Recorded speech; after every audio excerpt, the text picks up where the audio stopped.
We are live, Lou. All right, all right. So welcome everybody, and I hope you're having a fantastic Wednesday. We are going to talk today about investing in real estate versus investing in Wall Street and some distinctions that you want to hear.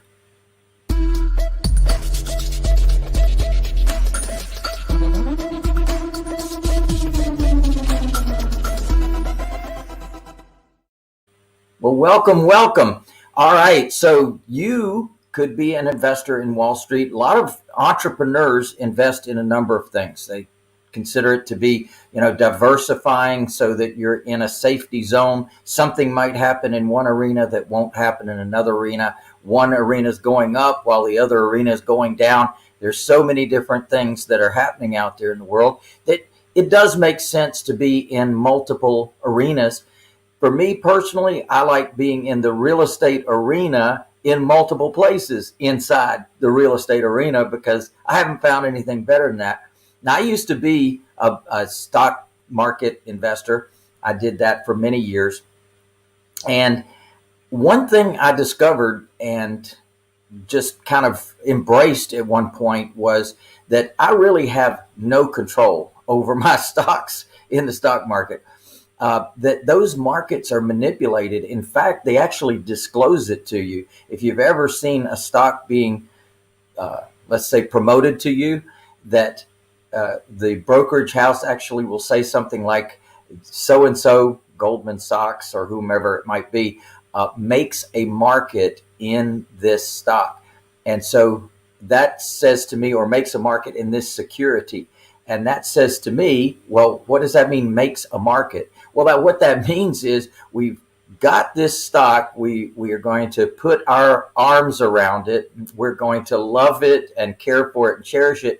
And we're going to sell it to all of our customers. In other words, we're going to force the value of this up because we've already got a market to sell to. And to me, that's a manipulation. That's not me looking at a stock and deciding that they have good financials and they have good future, and therefore I'm going to put my money where my mouth is. I'm going to go ahead and put my money in this particular stock and the operation of this stock. Now, we contrast that with the world of real estate. And in my world, I absolutely love it because what I'm investing in is something that people need and I can control it. You see, I can't control anything that happens on Wall Street. So whatever those people choose to do, decide to do, one day the stock is a loved, cherished item. The next day it's trash under their feet and they're on to the next thing. And so all of a sudden the stock was here and the next day it's here. I don't like that. That's not what I've seen in my real estate world. I've never seen a house go from here to here overnight, right? So what does happen though is I've got dependable, predictable monthly income because I've got these nice folks living in the house. They get up, they go to work, so I don't have to. They get up and go to work, they make their money, and they pay for the space that they're purchasing or renting from us. I like that. I think that's a good business model. I think it's a safe business model for real estate investors, for really any kind of investor, because you are providing housing, something that's a basic human need and something that people are going to appreciate because of the fact that you are providing it to them. So we add to that in our world because taking away all the pain and suffering of management is one of the things that I had as a goal years ago when I discovered that I had this great thing called real estate and this great sustainable business that could last for decades and even generations to come. I said, what a great thing. However, there's all these challenges of management. And if I do something different, if I give my residents an incentive, if I give them an opportunity to change their lives for the better, then I've really killed two birds with one stone. I've found customers that really want a better life for themselves. And therefore, they're likely to take better care of the property and they're likely to be more inclined to pay and to pay on time. So certainly that was a shift that we made in our business when we started offering the path to home ownership plan. where we help deserving families, regardless of credit or financial background, to end up with home ownership. So as a result of that additional shift and change in our business, then we were able to monetize our assets in such a way that we could really have our cake and eat it too. Now, what do I mean by that? I mean through appreciation. That money every year is always worth less. It's always worth less. You can see it. Bureau of Labor Statistics has the analysis of inflation and what it does to our money. So a dollar at the beginning of the year is 97 cents at the end of the year. So that's always a truth given what money is. Now, I think that's going to be even more impactful with the amount of capital that's being pumped into the economy right now as we speak. Well, what are we also seeing correspondingly happen? We're seeing inflation occur. So if you are an owner of real estate, then you are benefiting greatly from how things are today. And so congratulations with that decision. And I just invite you to embrace the anti-landlording model that I use to give people an opportunity at home ownership. Very cool, Lou. So you had mentioned the path to home ownership. Can you share a couple stories about people that have were unable, the bank wouldn't let them get into a home, but you were able to help them? There's so many. There's actually so many that I'm very pleased and blessed that I was able to please and bless a lot of great folks that came into our world. They saw what we were offering called the path to home ownership. And so they were able to move in at one of the levels that we've got created in the path to home ownership. We've got rent, rent to own, owner financing, cash sale. So they were able to move in at one of those four levels. And when they join us, what happens is that every month they're building up towards moving to the next level. And at the same time, they're building up their credit so that they can qualify for a loan at a traditional lender. So one of the ladies, Ishay, that I'm thinking about, who just a hardworking person, had her own kiosk at a mall and doing her thing, making her own soap, making her own perfumed soap and lotions and things like that, and selling it to people. And she struggled. She worked hard. And in fact, a lot of her soap making occurred at the property that we actually ended up selling to her. But over time, she got with us, she stuck with us, she built up her credit, she built up her down payment, working hard, as an entrepreneur. And she came to us last year and she said, I'm ready to move from the rent to own level to the in-house financing level, which is our gold level.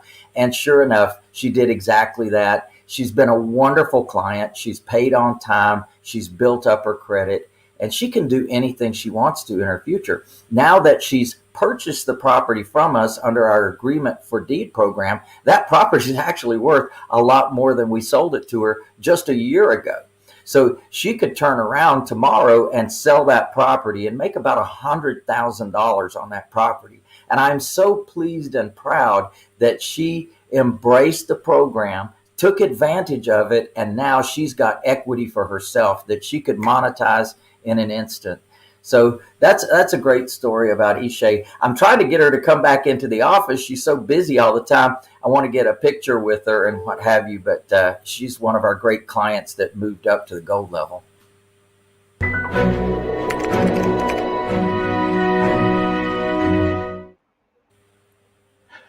Awesome story, Lou. So we talked a little bit earlier about the Wall Street versus Main Street. And one of the things that's happening is there's all of this cheap money and it all seems to go to Wall Street. And now they've put their sights on real estate investing, and everyone's talking about houses are being bought for 10-20% over what they're being listed for. Supply is low. So is Wall Street involved in this aspect of real estate investing?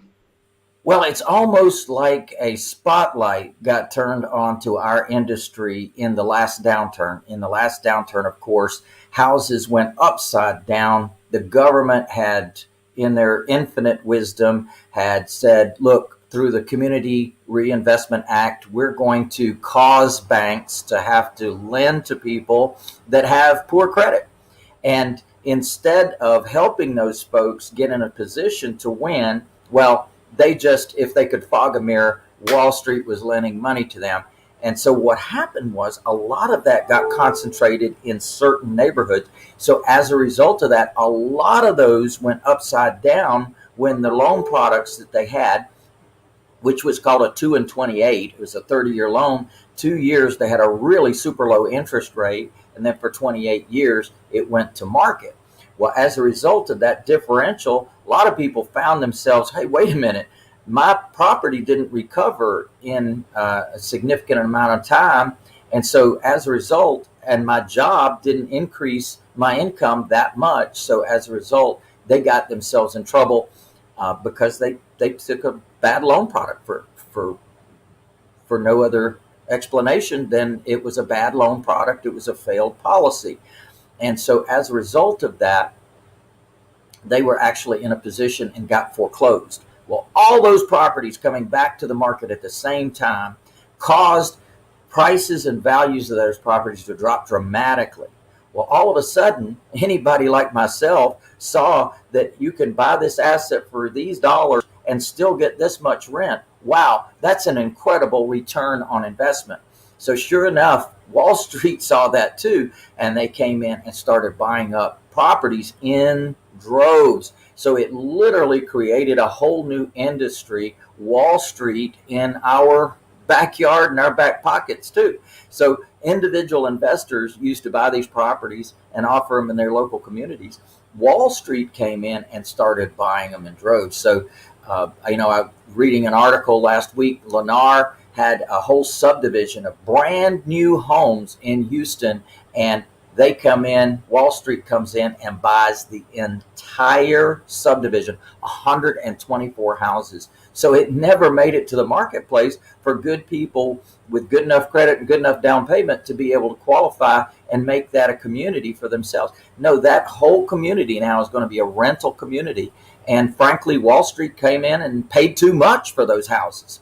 But as a result of return on investment and their cost of funds is so low, they're able to do anything they want to, and they really don't have to perform at a high level for their investors because their investors have no other place to put their money.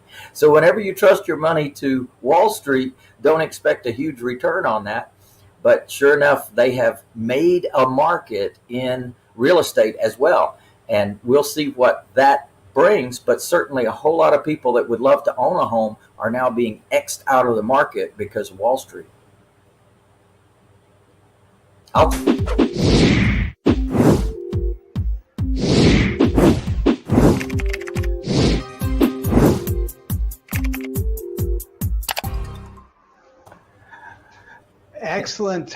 Excellent summation of what's going on with Wall Street. So Lou, I know that you would probably not consider yourself a Wall Street level investor. And certainly everyone that you teach is usually, a mom and pop level sort of investor as well, although they could have, 10, 20, 100 houses by the time they're done working with you. But so what would be your strategy? Like, so I'm a real estate investor. I've been around for a couple of years. I've dabbled here, I've dabbled there. I've got let's just say I have 3 houses, and I spent some time with you at some of the live events, and you lit a fire under me. And I'm thinking, holy smokes, I've been playing small. Look what he's doing. Look what other people that are here at the events doing. I want to have, and let's just say I say in the next couple of years, I'm going to stretch from my 3 to 10 houses or my 3 to 20 houses. From what you just said, it's hopeless. Well, no, it's not. It's not. And the reason is that we have a different approach to the marketplace. So Wall Street is going to do what Wall Street does with their crazy money and their low cost of funds. They're hiring every real estate agent around. Every property that hits the market, boom, it's being sold to Wall Street. And so institutional buyers is what they call them, institutional buyers. So what happens is that leaves less for individual entrepreneurs to be able to acquire and build their own net worth. Well, what Wall Street doesn't understand that I understand and that I've been teaching my clients for years is connected with the community-based relationships. Get connected with all the different civic organizations. Get on the city council or the county commission, or get connected with those folks. Meet the mayor, meet all the politicians and who they are and what they do, and tell them who you are. Now, in our world, we're certified affordable housing providers, and we help people to end up with home ownership regardless of credit or financial background through our Path to Home Ownership program. So we have a wonderful, amazing message that we can give to the community very quickly, almost like an elevator speech. And they go, wow, that sounds fantastic. And they're so impressed, they're excited about it, and they want to know more. And so what happens is now it opens the door for us to have a conversation with them. Oh, by the way, if you know somebody that's looking to sell a home, we're buyers of houses for our buyers, the people that are on the path to home ownership. So we definitely want to know about those. And by the way, if you know somebody that the family has somebody that passed away and they've got real estate they want to get rid of, or somebody's in trouble and they can't make their payments, hey, that's another group of folks that we help. There's a whole variety of people that we help. Maybe somebody doesn't have the funds to fix up their property. We can come in and buy the property as is. Maybe somebody has a situation, health issues, things like that. They don't want a bunch of people going through the house. They don't want to clean up the house. We could come in and buy the house. So that's a community-based conversation that can be had. And as a result of that, many of the properties that we buy are never on the market. Nobody ever sees it. Wall Street doesn't see it. Real estate agents don't see it. We're able to do that through our community relationships. So I always encourage my folks, look, ignore Wall Street. Do your own thing. Join the Chamber of Commerce. Join the BNI, which is Business Networking International. Join the JCs, the Rotary Club. Get connected with the community, because one of the great things happens is people now share your information with other people. They've seen you, they know you, they like you, and therefore they want to put your message out to other people that may be looking to sell a house, maybe looking to buy a house, and they can't qualify for a loan the traditional way. Well, you come in and definitely can help those folks. So get your message to the market, get connected with your community, and you'll have some amazing deals that Wall Street will never know about. Awesome. So what I hear you saying, Lou, is, well, there's a bunch of people that over a year ago had no problems getting a mortgage. Today, 70% of them can get a mortgage. In other words, 30% of the people who still same job, same down payment, same credit rating, same everything, the bank manager says, sorry, we've changed our rules and you don't qualify. No, Scott, it's the opposite. It's the opposite. 20 to 30% can get a mortgage at the low interest rates. 70 to 80% cannot. So the qualifications that are required at the bank are pretty stringent. And you've got all kinds of issues. You've got income issues. You've got length of time on the job. You've got debt to income ratios. You've got a lot of different factors that cause people to get a setback and not be approved for a loan. So that doesn't mean that they don't have significant down payment money. That doesn't mean that they don't have income, verifiable income. They do, but the bank's guidelines restrict them due to regulations, restrict them from being able to offer folks like that the opportunity at home ownership. Well, we're a lot closer to those folks, so we can look at their overall picture and make sure that they are qualified for the property, make sure that they're a good risk for us. The last thing we're looking for is trouble. We want people to be able to afford the property that they move into, so we screen them very closely as well. but we make sure that their income is stable. We make sure that they have enough income. Sometimes they combine their income with other people that are moving into the property, so there's enough income on the table to qualify them. But we get applications from everyone, and we go through our own guidelines to make sure that this is a good move for those folks. And when it is, then we can work with their credit, work with their down payment over time, and help them build up to the point that they can get a new loan from the bank.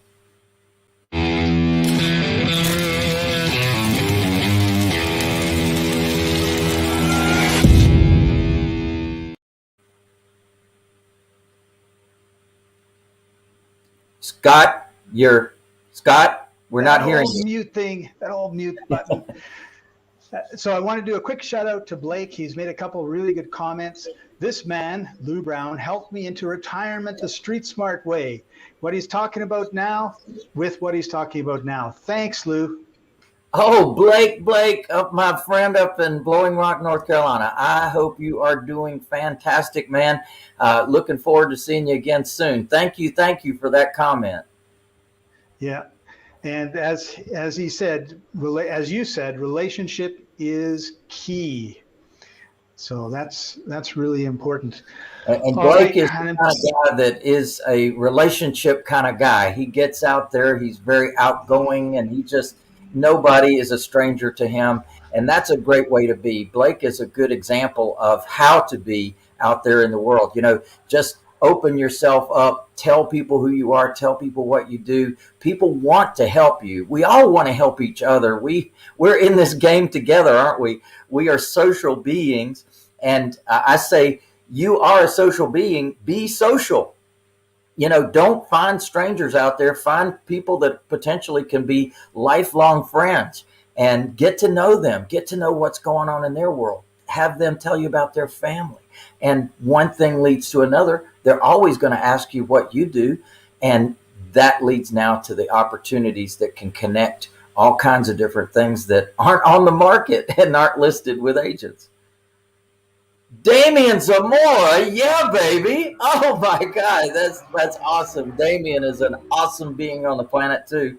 Known him for a couple of decades. Thanks for joining us. All right, cool. So we're getting close to the end of our time together, Lou. Have you got it?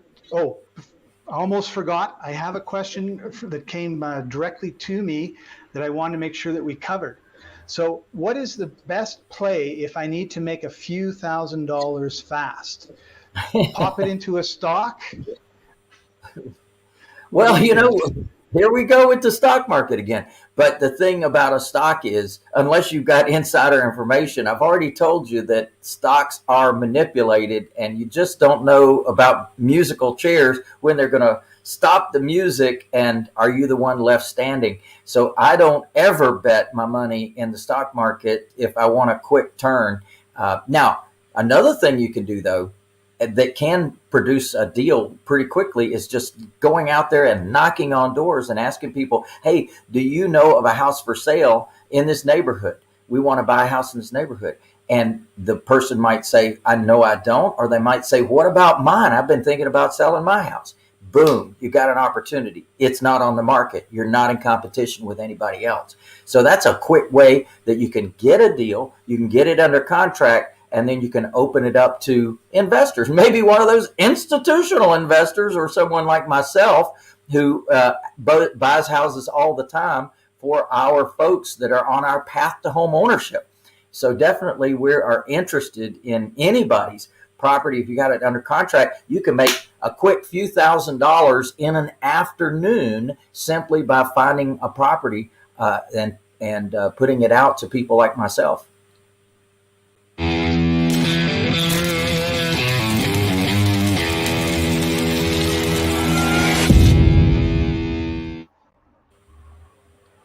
Lou, I'd like you to take a few minutes and tell the folks a little bit about our Wealth Builder Workshop. I know there's one coming up pretty soon.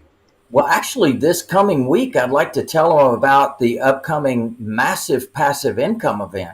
That is a 4-day event where I go soup to nuts through what I've been talking about today, which is the ability to not only find property, buy right, buy cheap, The big thing is once you get the property, how do you monetize that in such a way that's so different from landlording? So typically landlords, they make the difference between what they owe on the property and what they rent it out for. And if a roof or a water heater goes out, man, your cash flow can be eliminated for a year or more.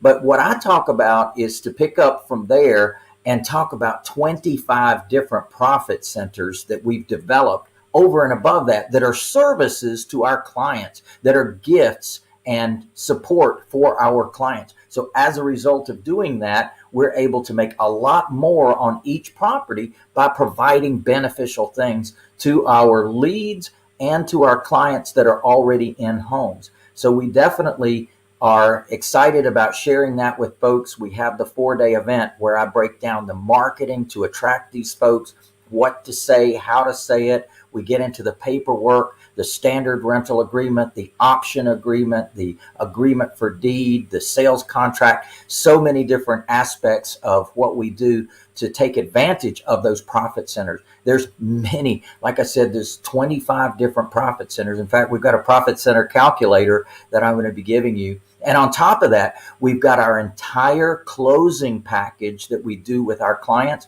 We've got that on what's called autofill. And so we give you special software where you fill in one page and it automatically fills out all of the paperwork. It's awesome. It's a work of art.